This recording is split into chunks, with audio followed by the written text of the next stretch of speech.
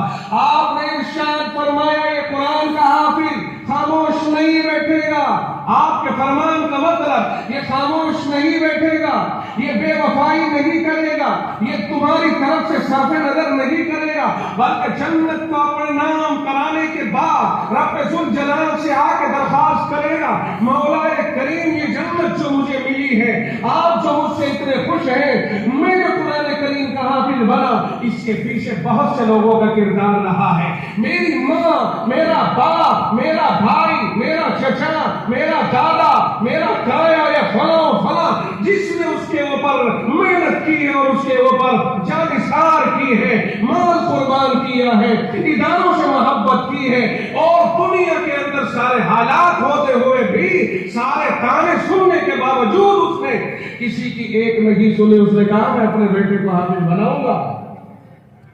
لوگوں نے تو کہا تھا کیا ملا گیری سکھا رہے ہو یار، مسجدوں میں جائے گا تو ٹفن ہاتھ میں اٹھائے گا، مسجدوں میں جائے گا، مدرسوں میں مکتبوں میں جائے گا، رسید کاٹتا پھرے گا، مدرسوں میں جائے گا وہ چندہ مانگے گا، خالی چندہ مانگتا پھرے گا۔ بہت کہا گیا تھا، ہمارے ماں باپ سے بھی کہا گیا تھا کہ کہاں وہ بھیج رہے ہو، بیکار برباد کر دے گے، لونڈا پڑھنے والا اور ایسا، اور اسے چل کر کے کسی کالج اور اسکول میں بھی پڑھا تو بابا ہم نہیں پڑھا رہے، ہم تو قرآن پڑھاؤں گے بھائی، ہمارے ماں باپ پڑھے ہوئے تھے نہیں، پر ان کے دماغ میں یہ بات، ہمارے تو خاندان میں بھی کوئی پڑھا ہوا نہیں تھا، واللہ کوئی بھی نہیں تھا، پورا اناڑیوں کا خاندان، اور پتہ نہیں اللہ نے ڈال دیا ہمارے ماں باپ، چونکہ ہمارے نانا جو تھے وہ پڑے ہوئے تھے، انہوں نے ہماری ماں کو ترغیب دلائی اور انہوں نے اپنے بچوں کو مدرسے میں بھیجنا شروع کر دیا، ہم بھی انہی کے ساتھ میں لگا دیے گئے، ہمیں پتہ نہیں کب سے ہم جاتے تھے، اپنے بہن گود میں لے کے چلی جاتی تھی، وہیں ماں باپ سے کہا گیا ہے جا انہیں ادھر پڑھاؤ وہ کرو، نہ بھیا ہم تو قرآن پڑھاویں گے، اس سے نانا کہہ رہے اچھا صاحب مقدر میں تھا، وہی اللہ تعالیٰ نے دیا، اللہ قبول فرمائے۔ ہمارے ماں باپ کی کس کس کی محنت رہی ہو، آپ بتائیے ایمانداری سے، اگر اللہ ہم سے کہے چل بھائی جنت میں، ہمیں تو ہوگا کہ میری ماں نے بھی تو میرے کچھ کر رکھا، میرے باپ نے بھی کچھ کر رکھا، میں اکیلا ایسے، اللہ اکبر۔ رب ذوالجلال اس حافظ قرآن کی سفارش اس طرح قبول فرمائے گا، خود جسے رسول اکرم صلی اللہ علیہ وسلم نے بتایا اور اللہ کے نبی نے فرمایا جس نے قرآن پڑھا اسے حفظ کر لیا، حافظ ہو گیا، اللہ تعالیٰ اسے جنت میں تو بھیجے گا ہی بھیجے گا، وہ تو جا کر کے رہے گا، لیکن پلٹ کر کے 10 آدمیوں کے بارے میں سفارش کرے گا وہ، اور یہ کہے گا مولا کریم وہ جہنم میں جانے والا ہے، وہ جہنم میں جانے والا ہے، وہ جہنم میں جانے والا ہے۔ فرشتے اسے کھینچ کر کے لے جا رہے ہوں گے، اور حافظ قرآن سے کہا جائے گا جاؤ تم 10 آدمیوں کو جن پر جہنم واجب ہو گئی، جن کا جہنم میں جانا طے ہو گیا، جاؤ ان کو تم چھڑا کر کے جنت میں لے جاؤ۔ اب حافظ قرآن جائے گا، کسے کسے چھڑائے گا یہ تو تفصیل حدیث پاک میں نہیں ہے، مگر 10 آدمیوں کو اپنے گھرانے کے چھڑا کر کے اللہ کے یہاں لے جائے گا، جنت میں لے جائے گا۔ جو جہنم میں جانے والے ہوں گے انہیں جنت میں لے جائے گا۔ اور کیا چاہیے قرآن کریم کے حافظ کو، کس قدر احسان اللہ کر رہا ہے۔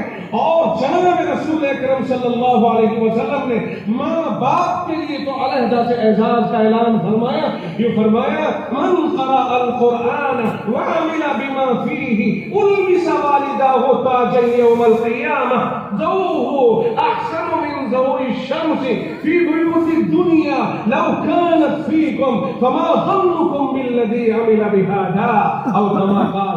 آقا نے ارشاد فرمایا ماں باپ کے لیے الگ سے، ارے بھائی جن کے بچے قرآن پڑھ رہے ہیں، جن کے بچے حافظ ہو گئے، جو ماں باپ ہیں، اگر میری مائیں بہنیں یہاں بیٹھی ہوں اور ان کا کوئی بچہ حافظ ہوا ہو، آپ میں سے کوئی بیٹھا ہو آپ کا کوئی بچہ حافظ ہوا ہو، وہ ذرا دھیان سے سنے، اور جن کا نہیں ہوا وہ بھی سنے۔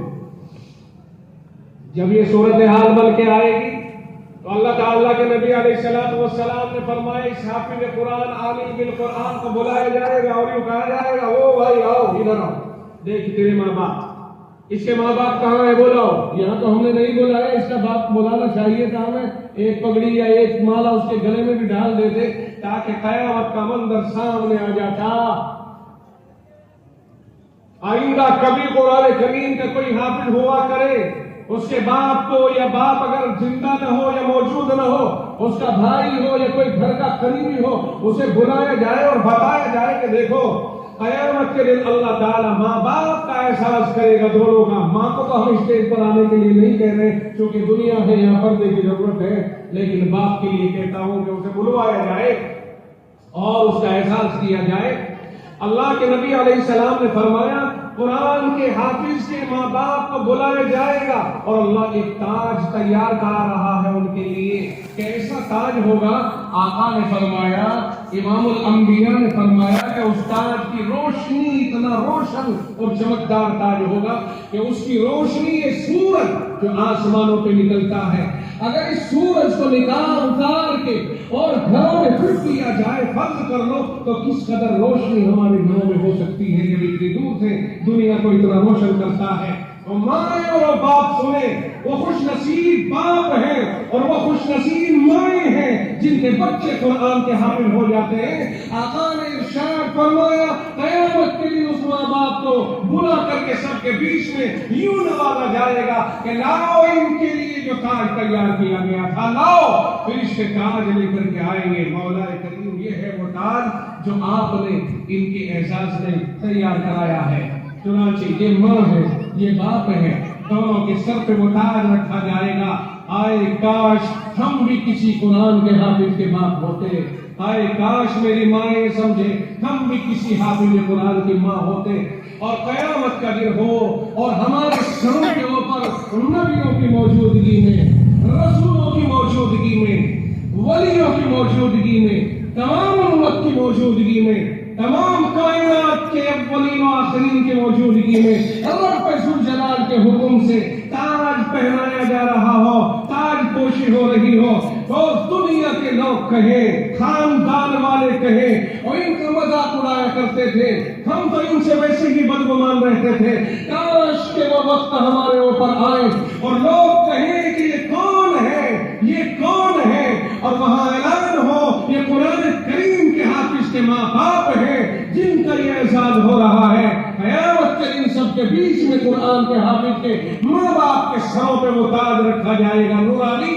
اور اس کی روشنی کا یہ عالم ہوگا، آنکھیں خیرہ ہو جائیں گی، چکا چوند ہو جائیں گی، اور اللہ اس اعزاز کے ساتھ قرآن کے حافظ کے ماں باپ کو جنت میں بھیجتا ہے، حافظ قرآن کو ہم جنت میں بھیجتا ہے، اور اس کی سفارش سے 10 جہنم میں جانے والے افراد کو بخش کر کے جنت میں بھیج رہا ہے۔ اور بھائی کیا چاہیے اس سے بڑا اعزاز اور کیا چاہیے؟ آپ کی سمجھ میں آیا کہ نہیں آیا؟ قرآن کریم کا حافظ ہمارا بچہ ہونا چاہیے کہ نہیں؟ اور بھائی قرآن کریم کا حافظ ضمانت ہوتی ہے اللہ کی طرف سے کہ اللہ کو اس پر بھروسہ تھا، قاری صاحب اللہ کو اس پر بھروسہ تھا، اللہ نے قرآن کو سب سے بڑی نعمت کے طور پر دنیا میں بھیجا ہے۔ اور بھائی خدا کی سب سے بڑی نعمت کیا ہے؟ ایمان کے بعد کیا چیز ہے؟ ایمان کس چیز پر لائے ہم؟ قرآن ہی تو ہے نا، قرآن کو ماننا ہی ایمان ہے، قرآن ہی ہے اصل، سب سے بڑی نعمت قرآن ہے۔ محمد رسول اللہ صلی اللہ علیہ وسلم غار حرا میں پہنچتے ہیں 40 سال سے پہلے 6 مہینہ غار حرا میں رہے۔ یہ محمد رسول اللہ، ابھی محمد رسول اللہ خدا کے علم میں ہے، مگر دنیا کے علم میں محمد بن عبداللہ ہے، محمد ابن عبداللہ ابن عبد المطلب غار حرا میں پہنچتے ہیں، مگر جبریل آئے، اقرا بسم ربک الذی خلق، یہ 5 آیتیں محمد رسول اللہ کو دی گئی، اوپر سے اتر کے آتے ہیں تو محمد رسول اللہ ہے، جاتے ہیں تو محمد بن عبداللہ ہے، قرآن آ گیا تو محمد رسول اللہ ہے۔ قرآن کریم معمولی چیز نہیں ہے۔ آج ہم نے چھوٹی چھوٹی نرسری اور چھوٹے چھوٹے اسکولوں کو ترجیح دی ہے قرآن کے مکاتب کے اوپر۔ یاد رکھیے جس طرح ایک کاغذ کو جس پر قرآن چھپا ہے اس کے اوپر کسی دوسرے کاغذ کو ترجیح نہیں دی جا سکتی ہے، اسی طرح جس کے دل میں قرآن نقش ہو گیا ہے اس پر کسی اور کو ترجیح نہیں دی جا سکتی ہے۔ جس مکتب میں قرآن پڑھایا جاتا ہے اس مکتب پر کسی نرسری، کسی اسکول، کسی یونیورسٹی، کسی کالج کو ترجیح نہیں دی جا سکتی ہے۔ اگر اس پر ترجیح دو گے تو قرآن پر ترجیح دینا لازم آئے گا، قیامت کے دن جواب دینا ہوگا۔ لوگوں نے بہت آسان سمجھ لیا، ضرورتیں تو سب کی پڑتی ہیں، بہتر تو سبھی ہیں۔ ہم یہ نہیں کہتے کہ ہم ڈاکٹروں کے خلاف بیان کر رہے ہیں کہ آپ ڈاکٹر نہ بناؤ، انجینئر نہ بناؤ، وکیل نہ بناؤ، لیکن میرے بھائی جس کا جو مقام ہے وہ تو دینا پڑے گا نا۔ تمہارے گھر میں ایک بچہ ہے وکالت پڑھ رہا ہے، وکالت کی کتابیں خریدی، وہ تیاری کر رہا ہے، الماری بھری ہوئی ہے۔ ایک انجینئر ہے، اس کے لیے بھی کتابیں ہیں، الماری بھری ہوئی ہے۔ وکیل صاحب کی الماری بھر گئی، انجینئر صاحب کی بھر گئی، ڈاکٹر صاحب کی بھر گئی، اور یہ تمہارا سب سے چھوٹے والا بچہ تھا، لنگڑا تھا، معذور تھا، کالا تھا، چھوٹے قد کا تھا، مثال کے طور پر سارے ہیں جس میں پیدا کر دو ہو گئے، مگر یہ قرآن پڑھتا ہے۔ یاد رکھیے اس کا قرآن ساری کتابوں پہ رکھا جائے گا اور اسے سارے بھائیوں کے اوپر مقام دیا جائے گا۔ بے شک یہ لنگڑا صحیح، بے شک یہ کالا صحیح، بے شک یہ اندھا صحیح، بے شک یہ لنگڑا صحیح، بے شک یہ معذور صحیح، چھوٹے قد کا صحیح، مگر خدا کے قدر سارے قد دعاوروں کے اوپر بلند مقام ہوگا۔ خدا کے یہاں پر یہ نہیں چلتا کہ کس کا قد کتنا بلند تھا، کس کون کتنا حسین تھا، کون کتنا جمیل تھا، کون کتنا مالدار تھا۔ خدا کے یہاں چلتا یہ ہے کہ میرا کلام قرآن کس کے دل میں اترا۔ آپ بتائیے ذرا ایمانداری سے، اسکول کالج والج تو چلو اب بنے ہیں، محمد رسول اللہ صلی اللہ علیہ وسلم پر کیا اترا تھا جی؟ اب نہیں بتائیں گے، دیوار پر بیٹھے ہیں، زور سے بولو، یہ نہ آواز نہیں آئے گی، ہاتھ اٹھا کے کہو قرآن اترا تھا۔ اب جب تم اتنے جام ہو جاؤ صاحب کہ بھائی بیٹھو ہی نہ، تمہیں بات سے دعوانا الحمدللہ رب العالمین تک کی طرف ہٹو، ارے بھائی ہاں نہ تو کرو، یا میں ڈاکٹر کالج اور یہ وہ میں تمہیں نہیں کہہ رہا ہوں، میں تجزیہ کر کے بتا رہا ہوں۔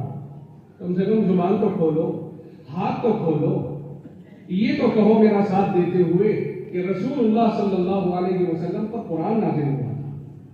بولو اور بتاؤ رسول اللہ صلی اللہ علیہ وسلم پر کیا نازل ہوا تھا جی؟ قرآن نازل ہوا تھا۔ جانو نا، عقیدہ مضبوط ہونا چاہیے، ہم اس سردار ہے. ہم اس رسول کے امتی ہیں جسے زمین سے آسمانوں کو پار کر کے جنت کی سیر کی ہے. ہم اس رسول کے امتی ہیں جو رات و رات مکہ مکرمہ سے سفر کر کے رات و رات مسجد اقصی گیا اور سارے نبیوں کی امامت کرائی ہے. ہم اس رسول کے امتی ہیں کہ ساری کائنات جس کے سامنے سجدہ ریز جھکتی ہے. ہم اس رسول کے امتی ہیں کہ رب نے جسے اپنے ماں سب سے بڑا مقام عنایت فرمایا اور جس کا اتنا اونچا مقام ہے. اللہ کی قسم وہ تو عبداللہ کا بیٹا تھا, وہ تو عبد المطلب کا پوتا تھا, وہ تو ہاشم کا پڑپوتا تھا. وہ رسول اللہ صلی اللہ علیہ وسلم پر جو اتنا اونچا مقام لے گیا کہ کائنات ان کے پیچھے رہ گئی, وہ کائنات سے اوپر چلے گئے. آج چاند پر جانے والے اگر یوں کہیں کہ ہم آگے بڑھ گئے تو میں پوچھنا چاہتا ہوں, قرآن آنے کے بعد آگے بڑھے ہیں؟ قرآن سے پہلے تورات, انجیل, زبور اور قرآن اور گیتا اور یجوے, ساموے, اتھروے اور یہ ساری کتابیں پہلے تھی مگر ترقی نہیں تھی. ترقی ہوئی تو قرآن کے بعد ہوئی ہے. قرآن آیا, دنیا میں ہوائی جہاز آیا, قرآن آیا, پنڈوبیاں آئی, قرآن آیا, توپ آئی, قرآن آیا, ٹینک آئے, قرآن آیا, بحری اور بری جہاز آئے, قرآن آیا, سڑکیں آئی, قرآن آیا, زمین سے پانی نکالنے کے طریقے آئے, قرآن آیا, زمین سے کھیتی نکالنے کے طریقے آئے, قرآن آیا, پھل فروٹ آئے, اسباب آئے, آلات آئے, حالات آئے. قرآن آنے کے بعد اس لیے میں کہنا چاہوں گا کہ کائنات میں قرآن سے اوپر کوئی چیز نہیں ہے اور مسلمان سے اوپر کوئی چیز نہیں ہے. قرآن سے پہلے دکھائیے کون آسمانوں پہ اڑا, قرآن سے پہلے دکھائیے کون زمینوں میں گھسا, کون سمندروں میں گھسا. یہ ساری چیزیں قرآن کے آنے کے بعد ہوئی کیونکہ قرآن نے ان کے پتے بتائے. قرآن نے ساری چیزوں کے پتے بتائے اور عقل دی اللہ نے. محمد رسول اللہ کا مقام ہی نہیں بڑھا دیا گیا. ہائے ہائے, اس قرآن کے اوپر اللہ نے ساری کائنات میں سب سے بلند مقام دے دیا اور جناب رسول اکرم صلی اللہ علیہ وسلم پر یہی قرآن اترا تھا جس کی بدولت آپ ہر جگہ پہنچ گئے, ہر جگہ پہنچ گئے. تو میرے بھائی, جس کا مقام قرآن کے, آج جس امت کا مقام قرآن کے آنے کے بعد اتنا بلند ہو گیا, اس امت سے پوچھو تیرے گھر میں قرآن ہے کا نام تو جی اس سے زیادہ اور گراوٹ کبھی اور کوئی موقع آ سکتا ہے. مکتبوں کے بچوں کو ہلکے میں لیا تو میں نے یاد کیا کہ اللہ نے فرمایا یہ کرا, پڑھیے. پڑھنے والے پڑھ رہے ہیں, ڈاکٹری, انجینئرنگ سب کچھ پڑھ رہے ہیں. جو علم اللہ کی توحید سے نہیں ٹکراتا ہے اس علم کو حاصل کرنے کی اجازت ہے, اور جو علم اللہ کی توحید سے ٹکراتا ہے اسے حاصل کرنے کی اجازت نہیں ہے. اس لیے ڈاکٹری چونکہ اللہ کی توحید سے نہیں ٹکراتی, انجینئرنگ اللہ کی توحید سے نہیں ٹکراتی, وکالت خدا کی توحید سے نہیں ٹکراتی, اس لیے وکیل بننا جائز اور ڈاکٹر بننا جائز, انجینئر بننا جائز, سب کچھ بننا جائز. صرف وہ بننا جائز نہیں ہے جو اللہ کی توحید سے ٹکرائے. بہت سے لوگ پڑھتے پڑھتے پڑھتے اتنے آگے نکل جاتے ہیں کہ وہ سارے کورس کرتا جا رہا ہے, اسکولی جا رہا ہے آگے, لیکن قرآن کریم کا علم اس کے پاس نہیں ہے. اب اسے مولوی اچھے نہیں لگتے, بحث کرتا ہے, لڑتا ہے, مولویوں پہ طنز کرتا ہے, اور یہاں تک قاری صاحب یہاں تک کہہ دیتا ہے کہ ان مولویوں نے تو دنیا کا بیڑا غرق کر دیا. میں تیرا ناسڑا ہو, تجھے تیری ماں روئے, تیری زبان کو اللہ قابو میں رکھے. اگر مولوی بیڑا غرق کرے گا, اللہ کی قسم مولوی جب تک دنیا میں ہے, دنیا ہے تم ہو, مولوی دنیا میں ہے, وائٹ ہاؤس ہے, مولوی دنیا میں ہے, کائنات ہے, اور مولوی نہیں ہے, کوئی نہیں ہے. رب کہتا ہے وما خلقت الجن والانس الا ليعبدون. استدلال بہت لطیف ہے, توجہ دینی پڑے گی. استدلال بہت لطیف ہے. قرآن نے کہا وما خلقت الجن والانس الا ليعبدون, میں نے جنات و انسان کو اپنی عبادت کے لیے پیدا کیا ہے. معلوم ہوا یہ دنیا باقی ہے اللہ کی عبادت کی وجہ سے. مانتے ہو کہ نہیں مانتے؟ دنیا باقی ہے اللہ کے نام کی وجہ سے, دنیا باقی ہے اللہ کی عبادت کی وجہ سے. اور ایمانداری سے بتائیے, عبادت کرنے کے لیے علم ہونا ضروری ہے کہ نہیں؟ سمجھتے رہے نا, دنیا باقی ہے عبادت کی وجہ سے، اور عبادت ہوتی ہے علم کی وجہ سے، اور علم کے لیے عالم کی ضرورت ہے۔ معلوم ہوا دنیا کے باقی رہنے کے لیے عالم کی ضرورت ہے۔ کچھ سمجھ میں آ گیا ہے نہیں آیا؟ یہ ویسے ہم کہہ کے گزر گئے خام خائی۔ خدا کہتا ہے میں نے جنات اور انسان کو اپنی عبادت کے لیے پیدا کیا ہے۔ کائنات عبادت کی وجہ سے ٹھہری ہوئی ہے، عبادت نہیں۔ اللہ کا نام کائنات سے اٹھ جائے گا، کوئی لینے والا نہیں رہے گا۔ اللہ کائنات کو ختم کرے گا، قیامت لائے گا۔ قیامت جب آئے گی جب اللہ کا نام ختم ہوگا۔ تو معلوم ہوا کہ عبادت کی وجہ سے دنیا ٹکی ہوئی ہے، اور عبادت علم کی محتاج ہے۔ علم ہوگا تو عبادت ہوگی، اور علم عالم کا محتاج ہے۔ معلوم ہوا دنیا باقی رہنے کے لیے عالم کا ہونا ضروری ہے۔ خامخواہ کی باتیں نہیں کر رہا ہوں۔